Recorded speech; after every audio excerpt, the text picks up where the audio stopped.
Pasar yang menjadi kebutuhan untuk berbelanja bahan pokok, salah satunya di Pasar Baltos Bandung, mengalami kendala dan penurunan sebesar 45%. Bagi para pedagang, bahan pokok pun semakin naik dikarenakan wabah COVID-19 yang semakin menyebar. Pengunjung Pasar Baltos pun menurun dan sepi. Masyarakat pun kini lebih suka berbelanja online karena praktis dan bisa menjaga jarak, dibandingkan pergi berbelanja langsung ke pasar. Pasar Baltos di Bandung mengalami penurunan. Nah, reporter Uslatun Laina Maya akan mengajak kalian melihatnya. Berikut berita selengkapnya.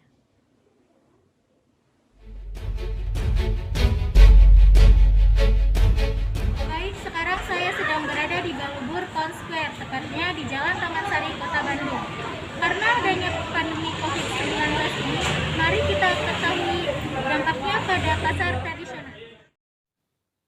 Di Pasar Balubur Town Square, saat pandemi ini menerapkan protokol kesehatan yang ketat, seperti memakai masker, mencuci tangan, dan pengecekan suhu tubuh.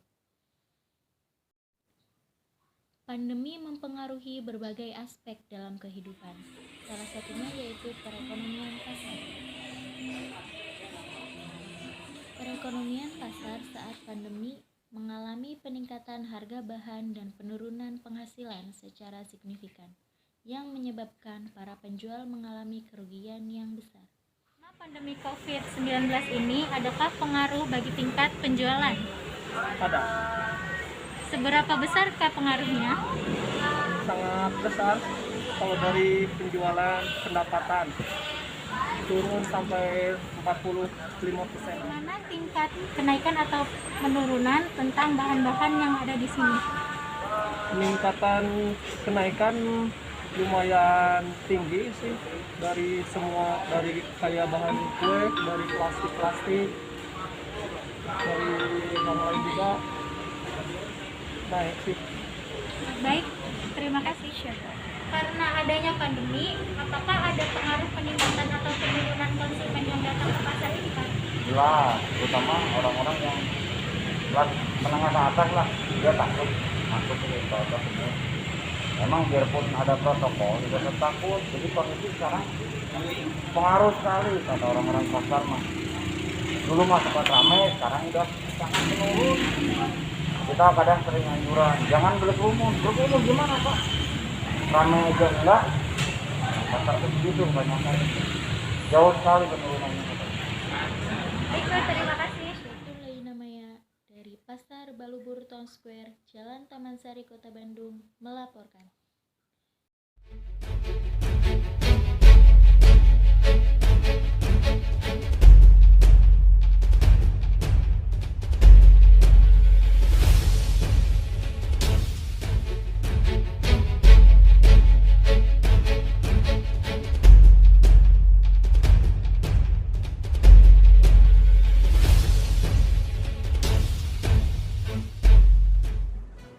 Assalamualaikum warahmatullahi wabarakatuh. Selamat pagi pemirsa. Seputar info kembali hadir di sela-sela aktivitas Anda. Bersama saya Gina Amalia Fadia dan saya Fatma Alif Afifah dalam acara Seputar Berita. Maraknya wabah COVID-19 membuat semua kegiatan mengalami keterlambatan, salah satunya dalam sektor pendidikan, ekonomi, dan kuliner. Di awal adanya himbauan COVID-19 sampai tahap darurat dan diberlakukannya belajar daring, sekolah MTS Persis 38 Padalarang baik guru atau siswa harus melakukan penyesuaian, baik dari sumber daya manusia atau sarana prasarana. Mari kita lihat berita selengkapnya.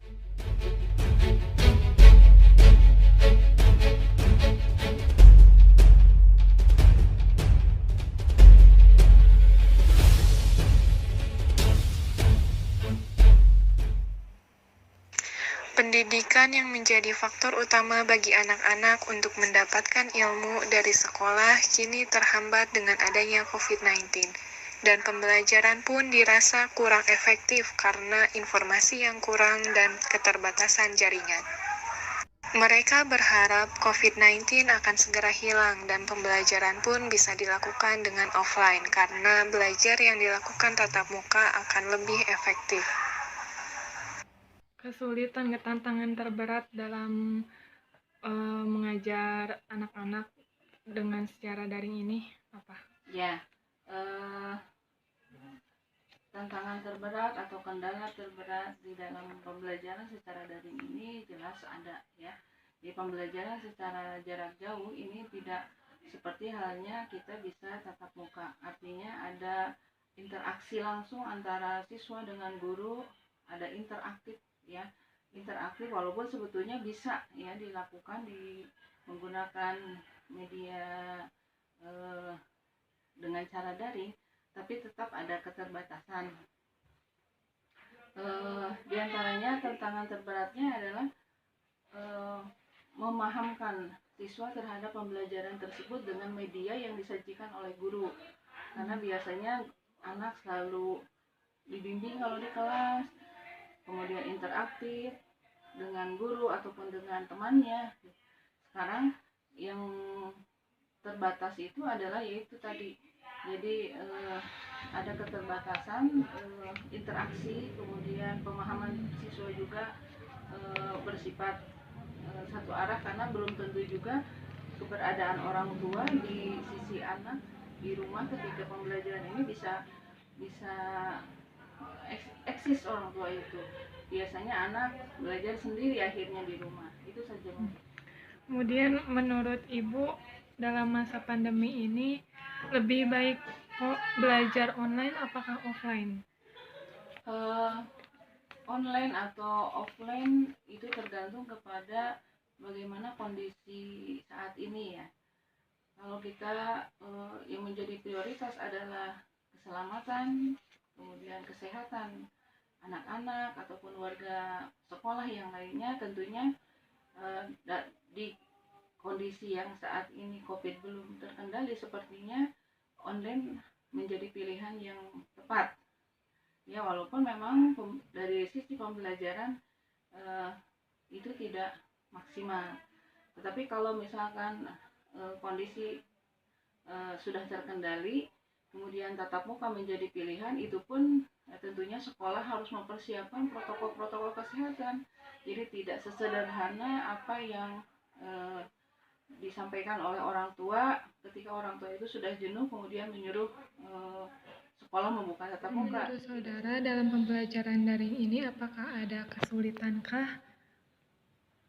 Kesulitan mungkin ada, banyak. Yang pertama itu karena kita menggunakan internet, itu kendalanya seperti kuota atau sinyalnya yang error. Lalu tingkat pemahaman dari materi yang disampaikan oleh guru itu kurang nyampai kepada siswa-siswinya. Kemudian yang terakhir, apakah menurut Anda lebih baik belajar online apakah offline pada masa pandemi seperti ini? Untuk itu sepertinya menyesuaikan dengan kondisi saja. Kalaupun seperti kondisi sekarang, corona semakin meningkat, sepertinya lebih efektif online dibandingkan dengan offline. Oke, baik. Terima kasih sudah mau diwawancara.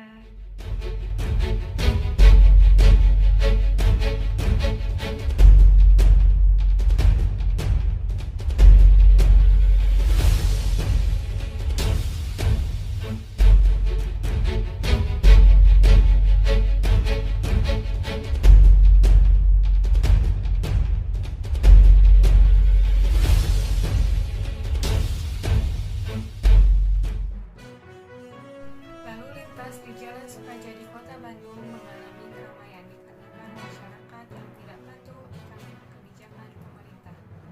Reporter kami Uswatul Laina Maya akan mengajak Anda melihat sekitarnya. Berikut berita selengkapnya.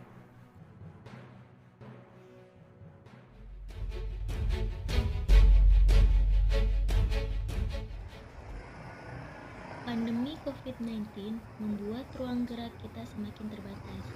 Dengan adanya pembatasan sosial serta anjuran jaga jarak dan stay at home. Namun, tidak terlalu berpengaruh bagi arus lalu lintas di Jalan Sukajadi, Kota Bandung, yang merupakan jalur utama lalu lintas. Pada sore hari di Jalan Sukajadi tersebut, terlihat laju lalu lintas tidak terlalu sepi, namun terkesan ramai lancar. Saya Uswatun Laina Maya dari Jalan Sukajadi, Kota Bandung, melaporkan.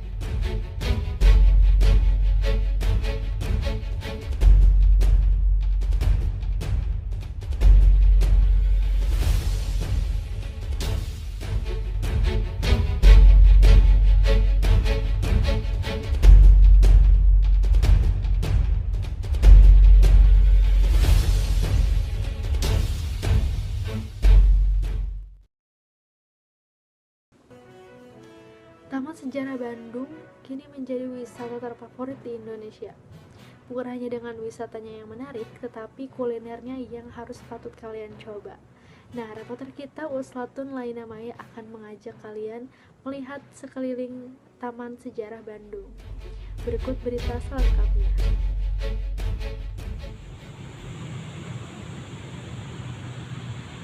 Halo, sekarang saya sedang berada di Taman Sejarah Bandung yang bertempat di Jalan Aceh, Kota Bandung. Di sini banyak sekali sketsa-sketsa dan tokoh-tokoh wajah para pejuang.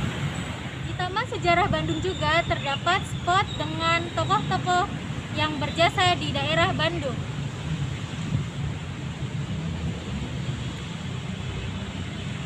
Ini merupakan spot tentang sejarah Kota Bandung, di mana salah satunya ada tentang Raden Adipati Wiranata Kusuma II.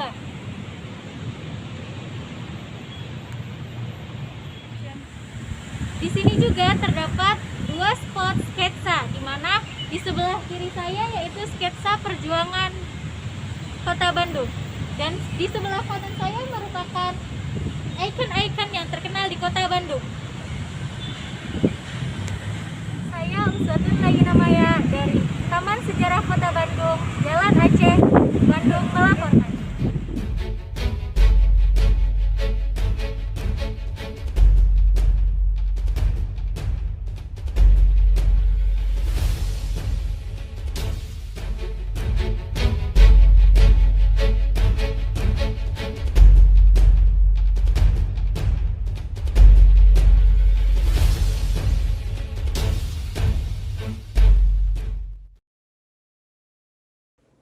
Berikut kita beralih ke kuliner yang ada di Jalan Taman Sari nomor 1 Bandung, yaitu geprek susu ayam goang yang sangat diminati oleh mahasiswa.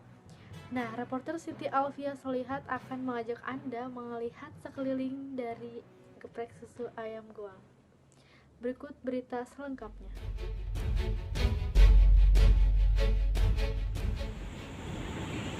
Halo, sekarang saya berada di salah satu kedai geprek susu ayam goang yang berada di sekitar Universitas Islam Bandung. Ingin tahu rasanya? Mari kita coba.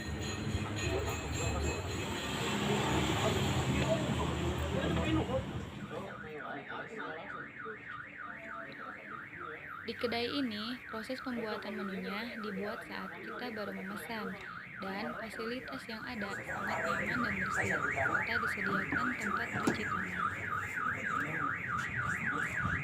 Konsep pelayanan di kedai ini merupakan self-service, di mana kita dapat mengambil nasi dan minum sesuai keinginan. Karena kedai ini terletak di area kampus dan sangat strategis, tentunya banyak mahasiswa yang berdatangan. Ayam geprek merupakan makanan yang akhir-akhir ini digemari oleh berbagai kalangan, mulai dari orang dewasa, remaja, bahkan anak-anak. Kemudian, ayam geprek di kedai ini mempunyai berbagai varian rasa seperti sambal kemangi, sambal goang, kemudian sambal manis, dan barbeque. Nah, sekarang yang saya sedang coba yaitu sambal kemangi dan sambal goang. Saya akan mencoba varian rasa dari sambal kemangi.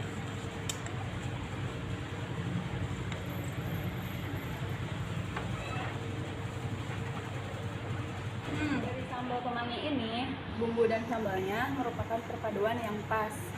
Nah, untuk kisaran harganya mulai dari 10.000 sampai 15.000. Saya sudah biasa lihat dari Jalan Taman Sari, Kota Bandung melaporkan.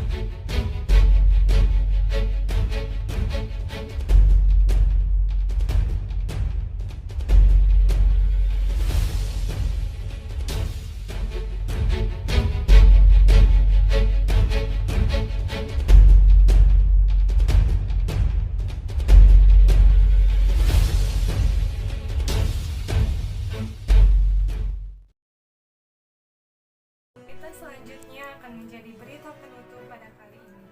Utara Cafe Dago Pakar menjadi tempat favorit anak milenial. Reporter kami Uswatun Lainamaya akan mengajak kalian untuk menikmati keindahan suasana alam di Utara Cafe Dago Pakar.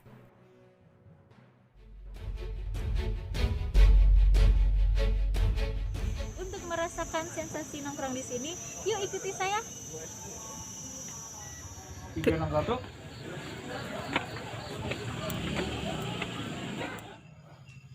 Utara Cafe ini terletak di daerah Ciburial, Kecamatan Cimenyan, Kota Bandung. Utara Cafe ini merupakan salah satu kafe yang hits di Kota Bandung, yang sangat digemari oleh kalangan anak muda karena tempatnya yang sangat instagramable. Kafe ini juga menyediakan berbagai macam makanan dan minuman dengan harga yang lumayan terjangkau. Jika berkunjung ke Bandung, Utara Cafe merupakan kafe yang recommended untuk dikunjungi. Saya Uswatun Lainamaya dari Dago Pakar Bandung melaporkan.